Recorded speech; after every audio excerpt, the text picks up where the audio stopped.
Fleet Commander Zarketh stood on the bridge of his flagship, the Eternal Triumph, and watched the stars streak past the viewport. He felt the familiar surge of pride that came with commanding such power. Behind his vessel, 200 warships followed in perfect formation, their hulls gleaming with the purple and gold colors of the Krinthax Empire. This fleet had broken worlds. It had scattered enemy armadas like leaves in a storm, and today, it would add another easy victory to the Empire's long list of conquests. The target system appeared on the tactical display, glowing a soft blue. Intelligence reports called it Sol. The species living there called themselves humans. Zarketh's data analysts had studied their primitive transmissions, their simple satellites, their clumsy chemical rockets. These creatures had barely crawled out of their home system. They possessed fusion drives that the Krinthax had abandoned as obsolete 5 centuries ago. Their weapons were kinetic slugs and explosive missiles, the tools of savages who hadn't discovered plasma containment or particle acceleration. It would be a simple operation. Show overwhelming force, demand surrender, integrate their world into the Empire. The humans would provide labor, resources, perhaps even a few curiosities for the Imperial museums. Zarketh had performed this dance 100 times before with 100 different species. "Commander, we are entering the outer boundary of the human territory," his navigation officer announced, her voice crisp and professional. "Maintain course," Zarketh replied. "Deploy scouts. Standard intimidation formation." The fleet spread out, creating a wall of ships that would fill the sensors of anyone watching. It was a display designed to crush hope, to make resistance seem pointless. Zarketh settled into his command throne and waited for the inevitable distress signals, the panicked broadcasts, the desperate pleas for mercy, but something felt wrong. "Commander," the sensor officer said slowly, "we have a single contact, bearing 347, range 200,000 kilometers. One ship?" Zarketh leaned forward. "They send one ship against a full fleet? Are these humans completely insane?" "Sir, I'm having difficulty getting a clear reading." The contact keeps shifting. "It's almost like our sensors can't decide what they're looking at." "It's a stealth system," Zarketh said dismissively. "A crude one. They're trying to hide their ship's true signature. Bring us into visual range. I want to see what passes for a warship among these primitives." The Eternal Triumph moved forward, the rest of the fleet holding position. Zarketh expected to see something small and desperate, a last-ditch defender making a brave but futile stand. What appeared on the main view screen made him sit up straight in his throne. The human ship was enormous. It dwarfed the Eternal Triumph by a factor of 3, a massive wedge of dark gray metal that seemed to absorb light rather than reflect it. But it wasn't the size that made Zarketh's skin prickle with unease. It was the condition of the vessel. The hull was covered in scars. Deep gouges ran along its flanks. Sections of armor plating looked newer than others, clearly replaced after taking damage. Burns and impacts marked nearly every surface. This wasn't a pristine warship fresh from a shipyard. This was a vessel that had seen combat, real combat, again and again and again, and it was still flying. "What kind of ship is that?" Zarketh muttered. His tactical officer worked her console frantically. "I can't classify it, Commander. It doesn't match any known configuration. The power readings are... I don't understand these numbers. They shouldn't be possible from a vessel that size." The human battleship hung in space, not advancing, not retreating, just waiting. There was something deeply unsettling about its stillness. It reminded Zarketh of the way a predator watches its prey before striking. "Open a channel," Zarketh ordered. "Let's get this over with." The communications officer worked her controls. "Channel open, sir." Zarketh straightened his uniform and prepared to deliver the standard speech. He would offer them one chance to surrender, to accept the protection and guidance of the Krinthax Empire. They would refuse out of foolish pride. Then he would destroy their ship and move on to their homeworld. "Attention, human vessel," Zarketh began. "You stand before the 3rd Expeditionary Fleet of the Krinthax Empire. You are outmatched and surrounded. Power down your weapons and prepare to receive boarding parties. Resistance will result in your immediate destruction. You have one standard cycle to comply." Silence answered him. The human ship remained motionless. Then a voice came through the speakers and Zarketh felt his confidence waver for the first time in his long career. It was a female voice, calm and relaxed, almost amused. "Krinthax vessel, this is Captain Sarah Chen of the TDS Indomitable. I appreciate the offer, really, but I think you might want to reconsider who's surrendering to whom. Laughter rippled through Zarketh's bridge crew. The audacity of it was almost refreshing. These humans had courage, at least. Foolish courage, but courage nonetheless. You find this amusing? Zarketh said coldly. You face 200 warships with a single vessel. What possible delusion makes you think you have any chance of survival? 207 ships, actually, Captain Chen corrected. Your scout vessels are hanging back at about 500,000 kilometers. And as for delusions, well, I'd say the delusional one is whoever sent an entire fleet to intimidate a species they know nothing about. Zarketh's amusement evaporated. How did she know about the scouts? They were running silent, their emissions contained, unless human sensors were far more advanced than the intelligence report suggested. I grow tired of this, Zarketh said. Weapons, prepare a warning shot. Target the space 300 meters off their bow. Let's show these primitives what real power looks like. Firing solution locked, Commander. Fire. A lance of superheated plasma erupted from the Eternal Triumph's main gun. It was a weapon that could vaporize a city block in an instant. The concentrated fury of a captive star given form and direction. The beam crossed the distance between the ships in less than a second and struck the Indomitable. Zarketh expected to see the beam pass by the human ship as intended. Close enough to make them feel its heat. Far enough to avoid actual damage. Instead, the plasma beam hit something invisible around the human vessel and simply vanished. It didn't explode. It didn't scatter. It was absorbed, dissipated, neutralized as if it had never existed. What just happened? Zarketh demanded. Sir, they have some kind of defensive field. It's not like our shields.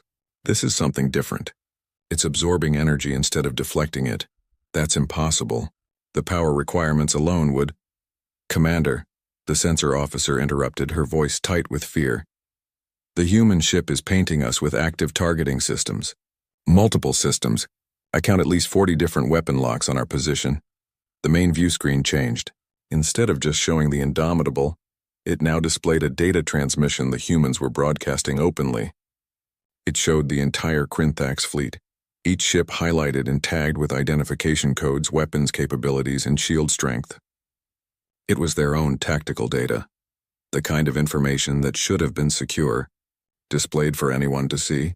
Captain Chen's voice came through the speakers again, and this time there was no amusement in it.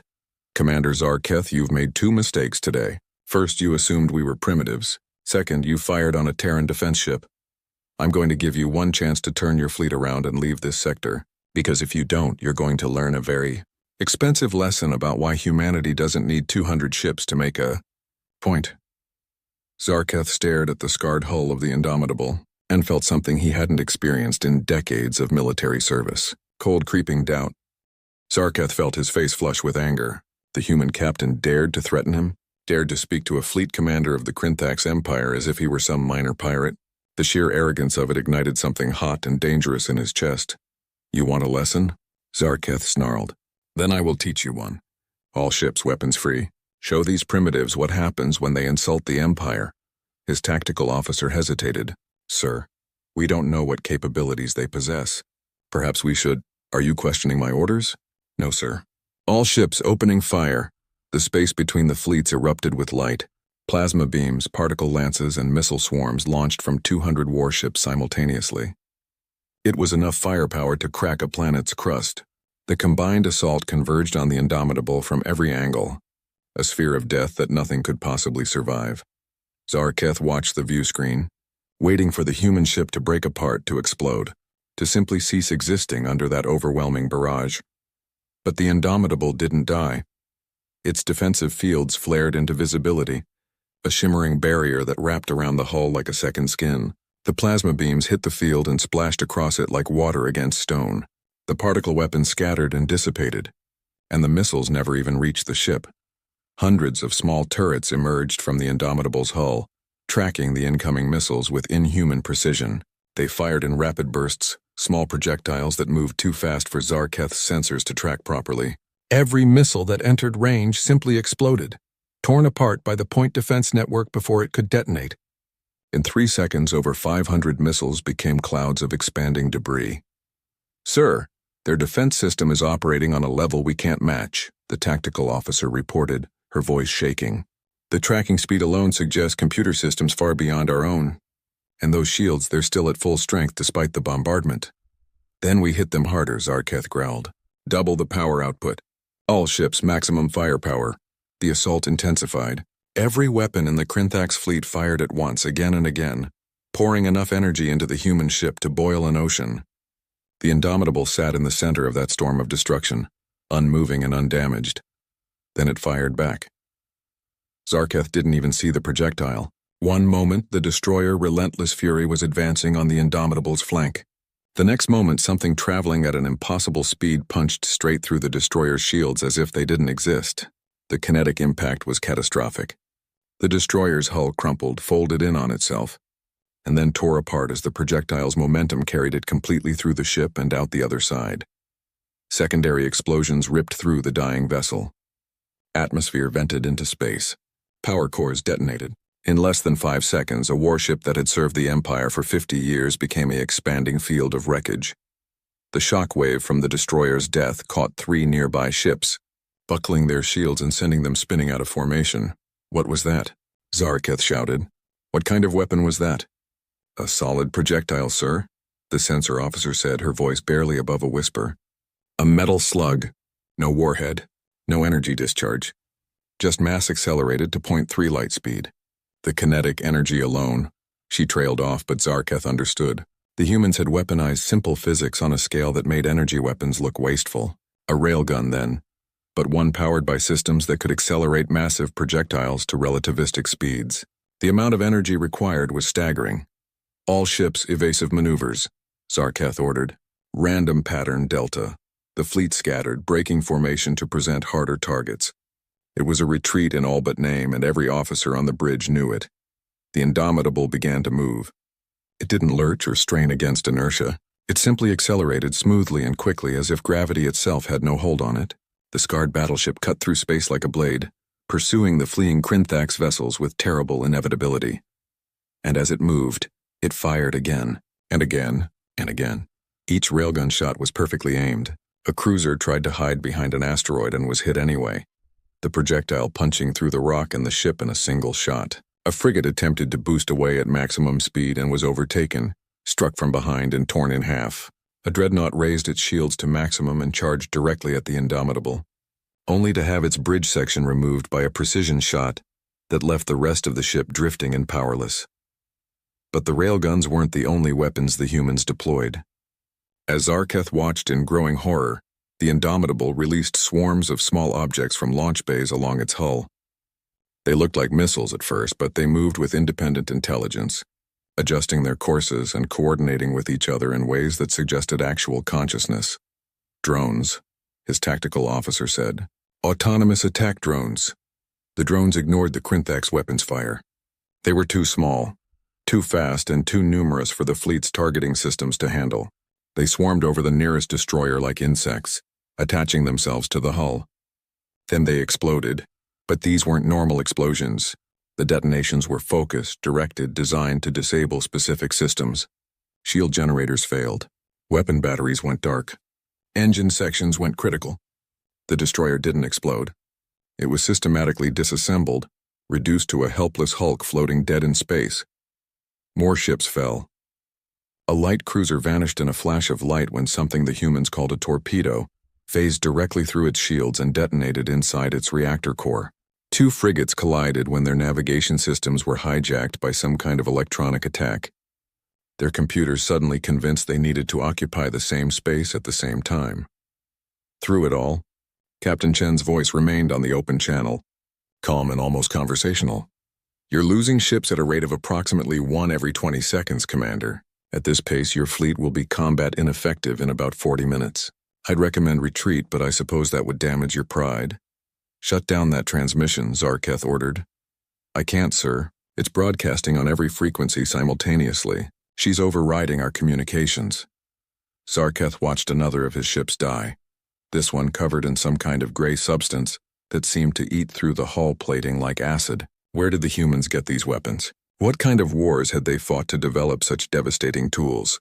Sir, we've lost 30% of the fleet, his tactical officer reported. Morale is breaking. Several ships are requesting permission to withdraw. Zarketh looked at the Indomitable.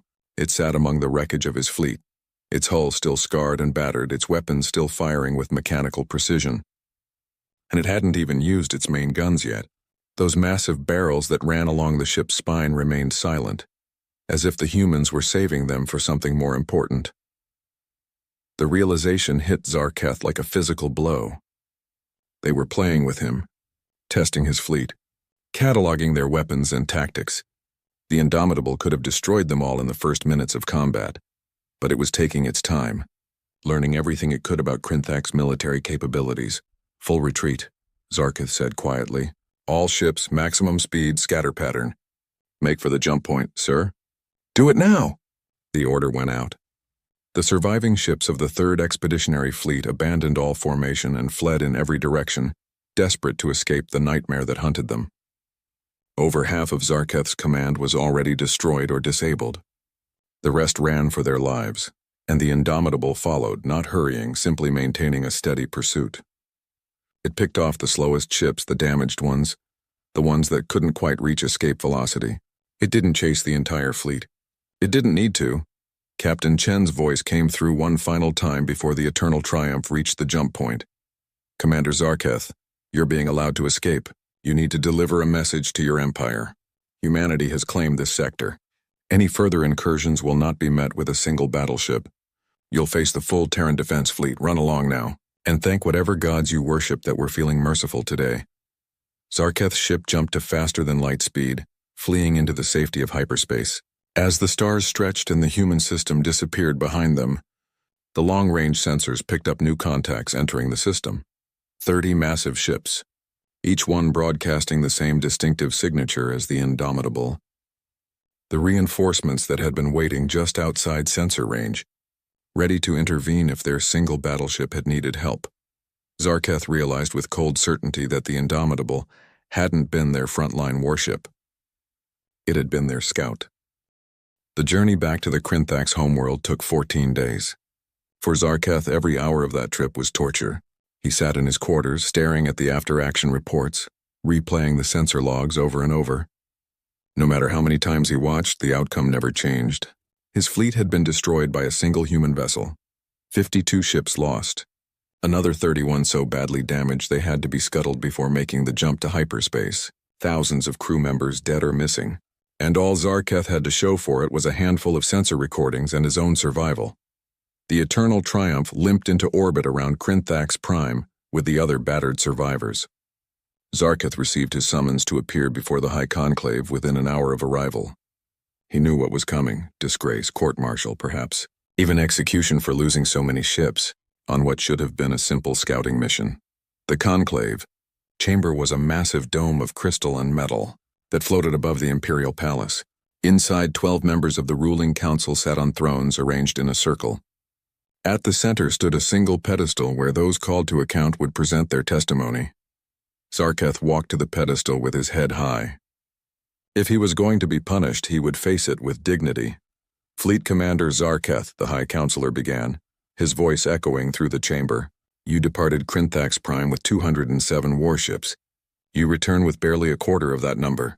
You were tasked with simple reconnaissance of a primitive species. Instead, you suffered the worst military defeat in recent Imperial history. Explain yourself. Zarketh had prepared a full report, but as he stood before the conclave, he realized that simple facts wouldn't capture the truth of what had happened. These counselors had never faced the Indomitable. They hadn't felt the cold terror of watching their weapons fail, their ships die, their tactical superiority evaporate like morning mist. The intelligence reports were wrong, Zarketh said simply. The humans are not primitive. They are far beyond us in military technology.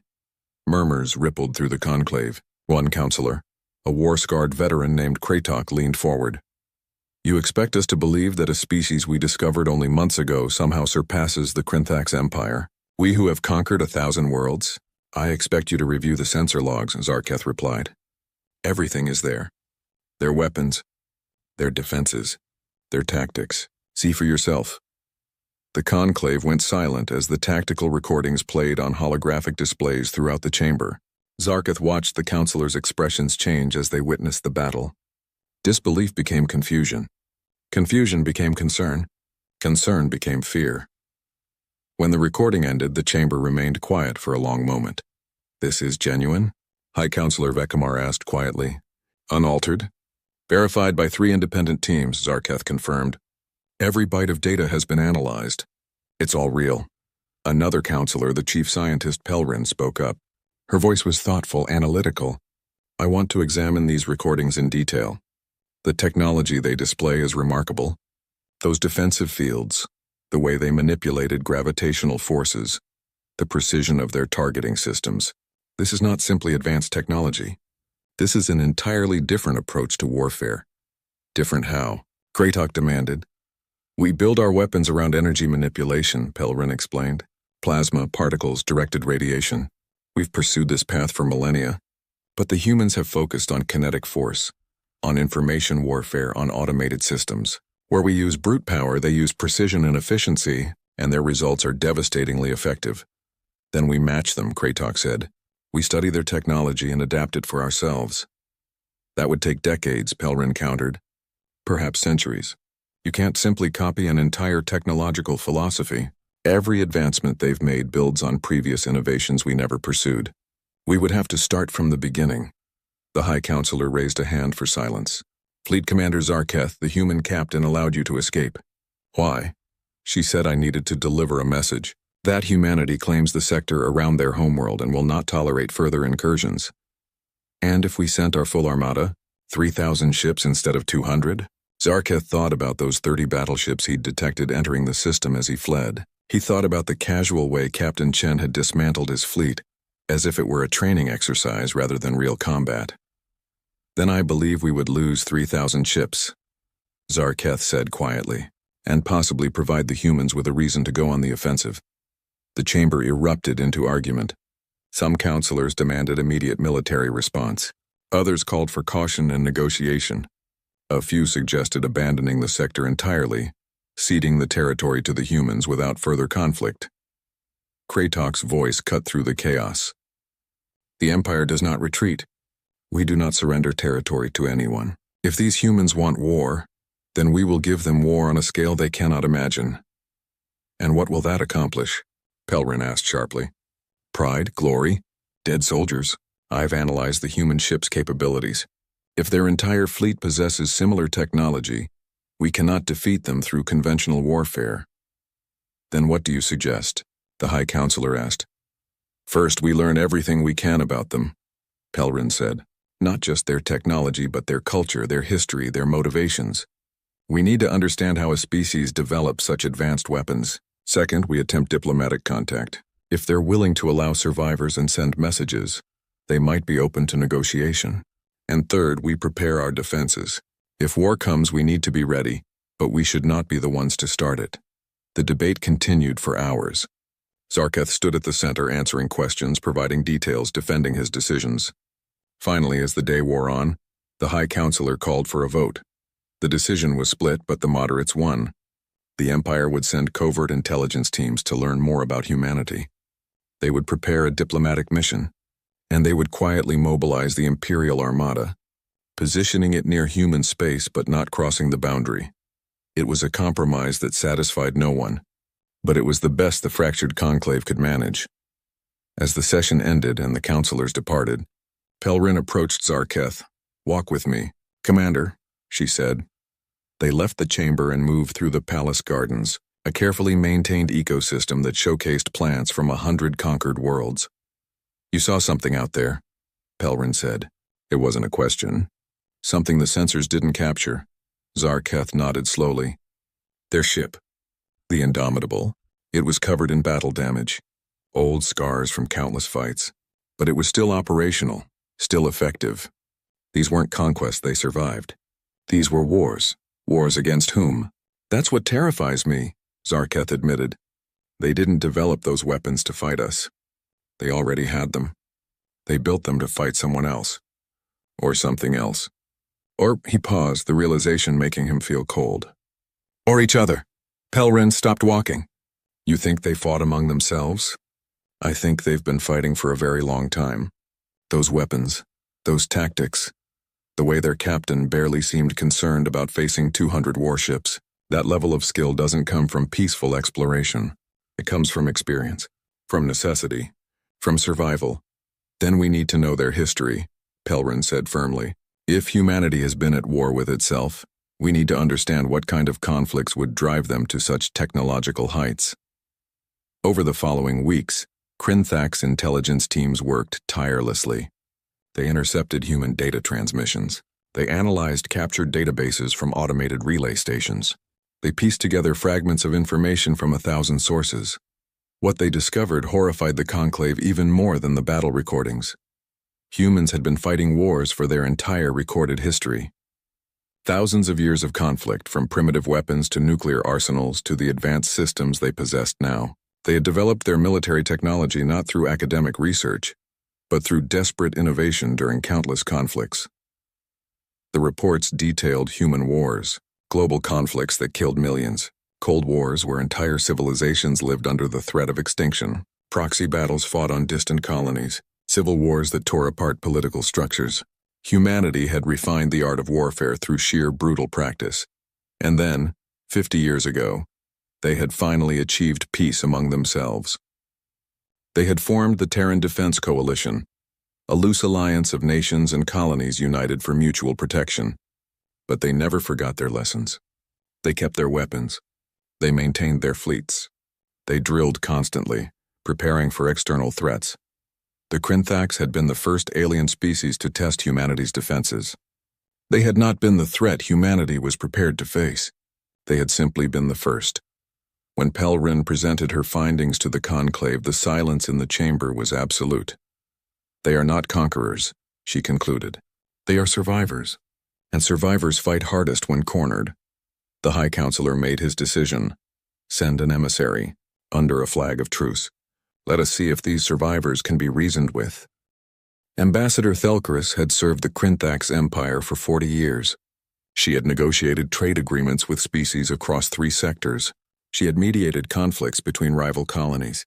She had even helped draft the surrender terms for a dozen conquered worlds.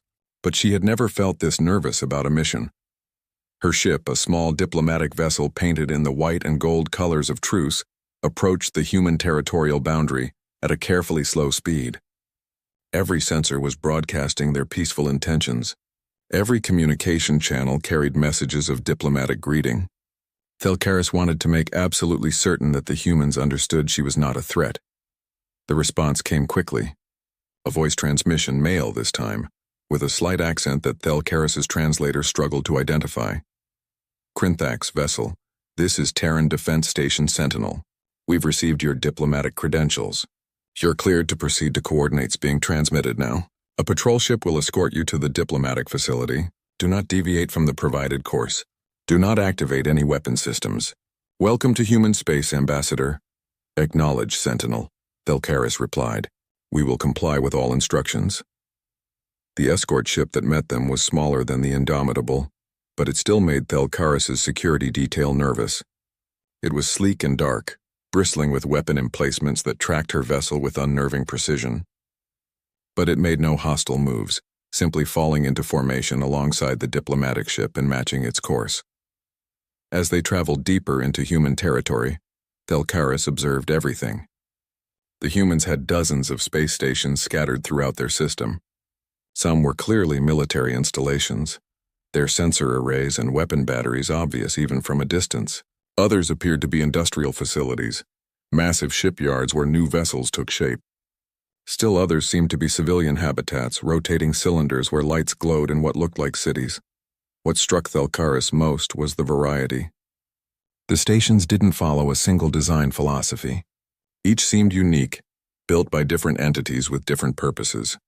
It was chaotic in a way that made the organized uniformity of Crinthak's space seem sterile by comparison. Ambassador, her pilot said quietly, I'm detecting multiple governments broadcasting from different stations. The humans don't appear to have a unified political structure. Thelcaris frowned. That shouldn't be possible. How can they coordinate military action without central authority? I don't know, Ambassador. But there are at least 7 distinct administrations claiming jurisdiction over various territories. They seem to operate through some kind of alliance framework rather than a single empire. It was fascinating and confusing. The Krinthax Empire was exactly that. An empire with clear hierarchies and unified command.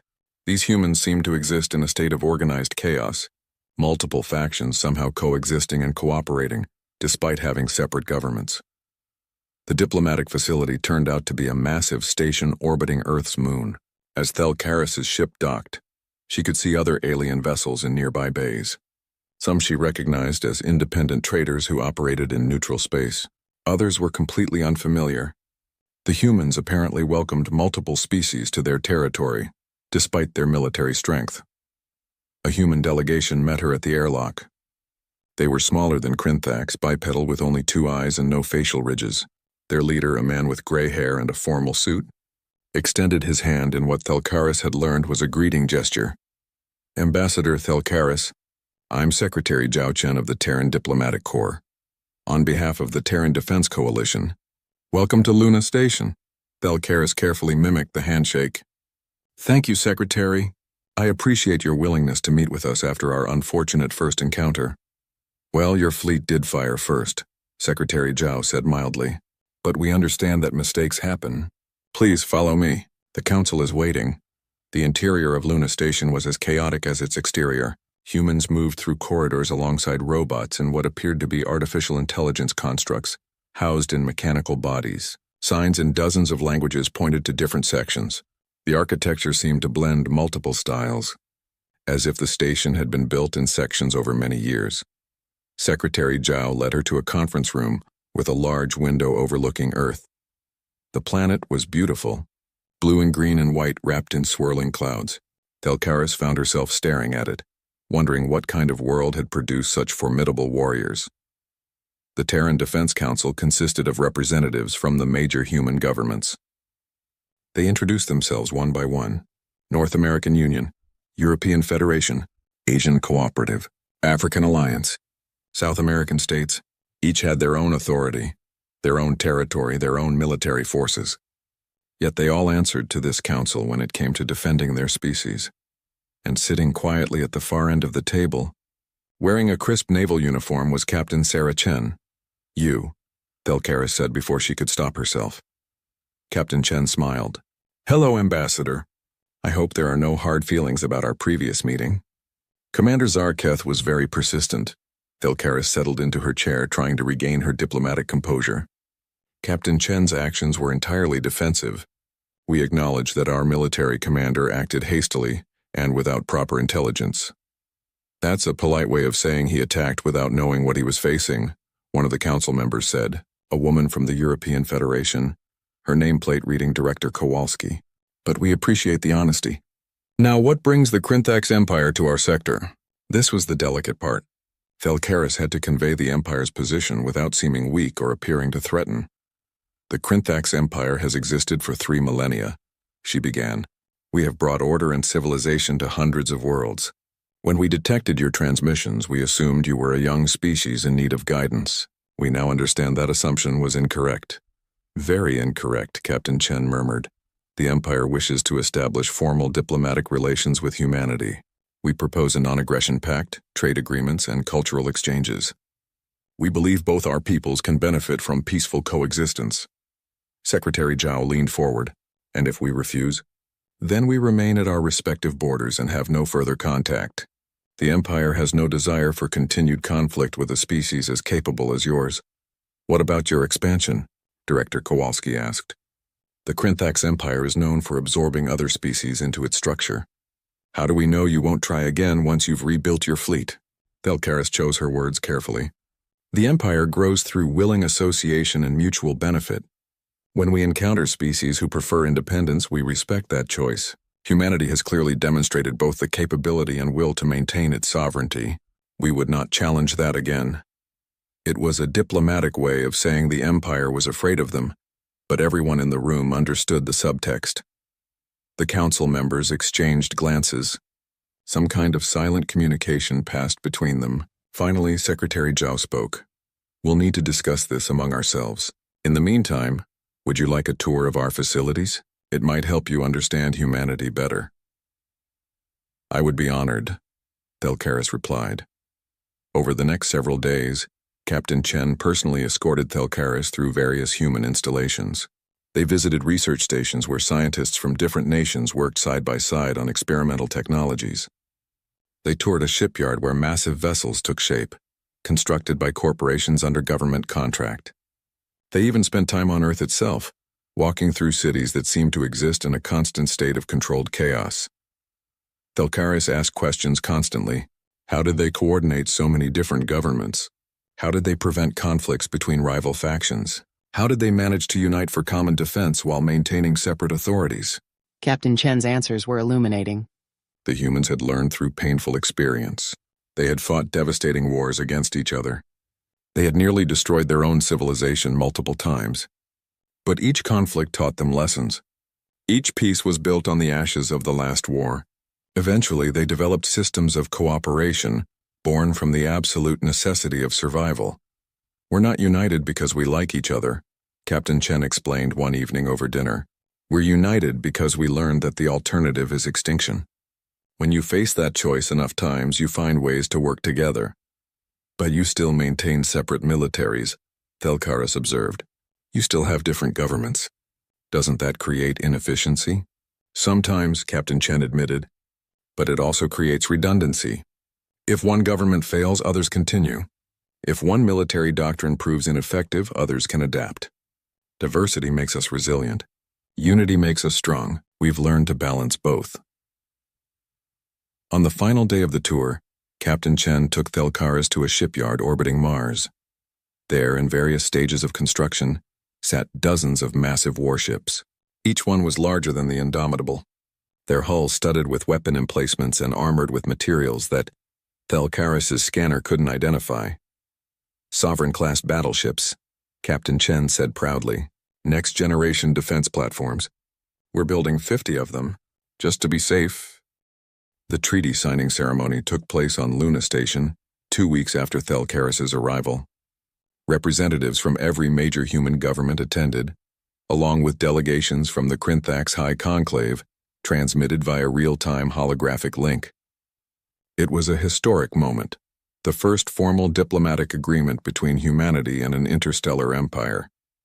Thelkaris signed the documents with a steady hand, though her mind churned with thoughts about what this treaty truly meant. The Krinthax Empire was acknowledging, officially and publicly, that another species existed as their equal. It was unprecedented in 3,000 years of imperial history. After the ceremony, as the various delegations dispersed and the diplomatic staff began celebrations, Thelkaris found herself standing alone at the observation window, looking down at Earth.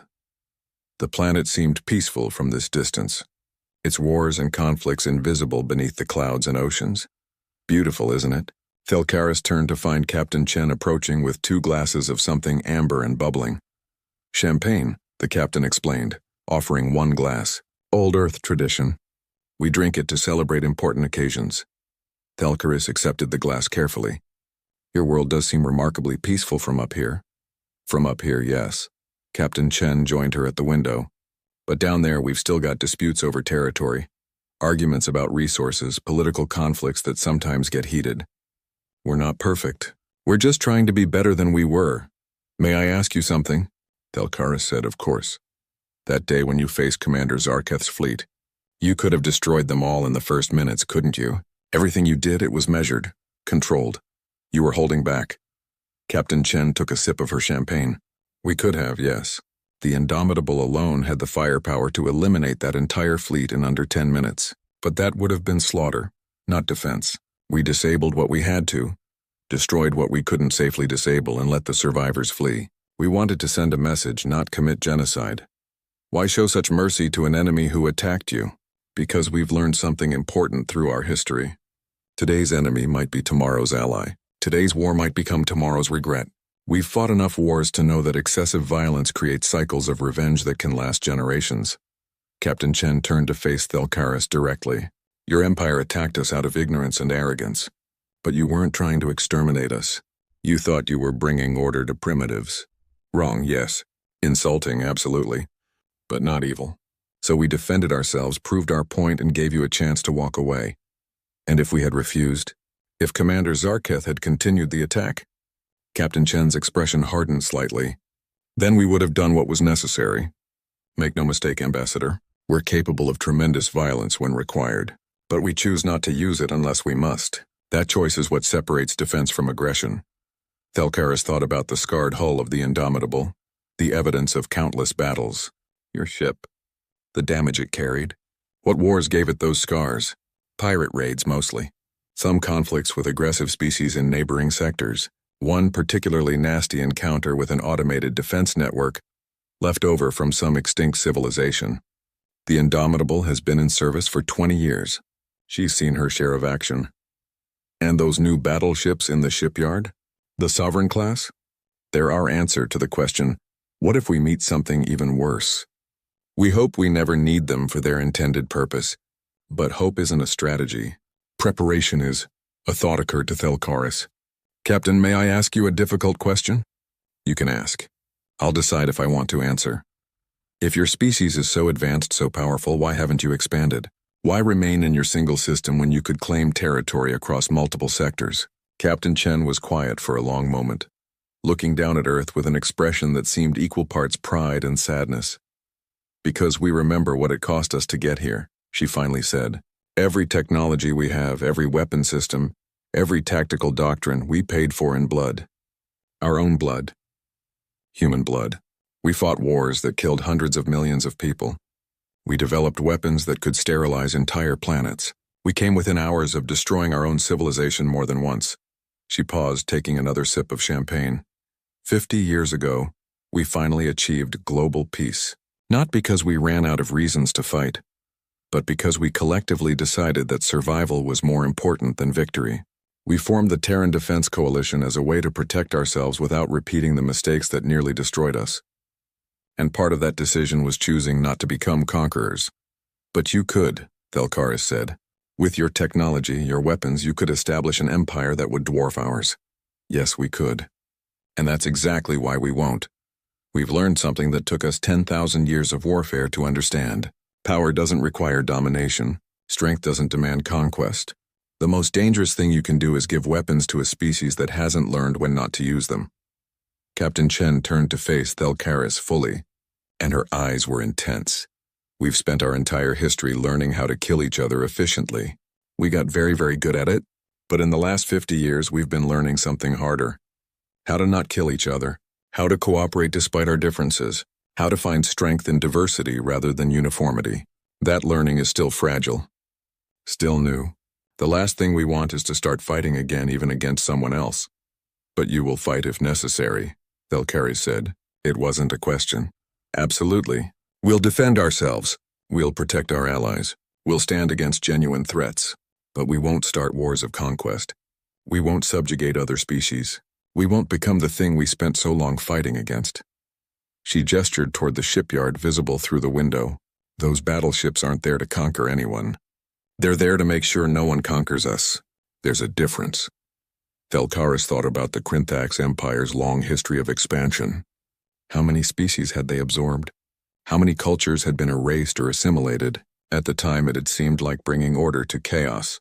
But now standing here with this human captain, she wondered if her people had been the chaos all along. I should return to my ship, Thalkaris said quietly. I need to report back to the Conclave. Before you go, Captain Chen said, I want you to understand something. This treaty we just signed, it's more than just an agreement between our governments. It's a choice. You chose to talk instead of fight. We chose to accept that choice rather than hold a grudge. Both of our peoples are deciding to try something different. And if it fails, then we'll deal with that when it happens. But I'd rather try for peace and fail than not try at all. Wouldn't you? Thalkaris considered the question. The old Krinthax Empire, the one that had conquered 1,000 worlds, would never have asked that question. They would have simply taken what they wanted and crushed any resistance.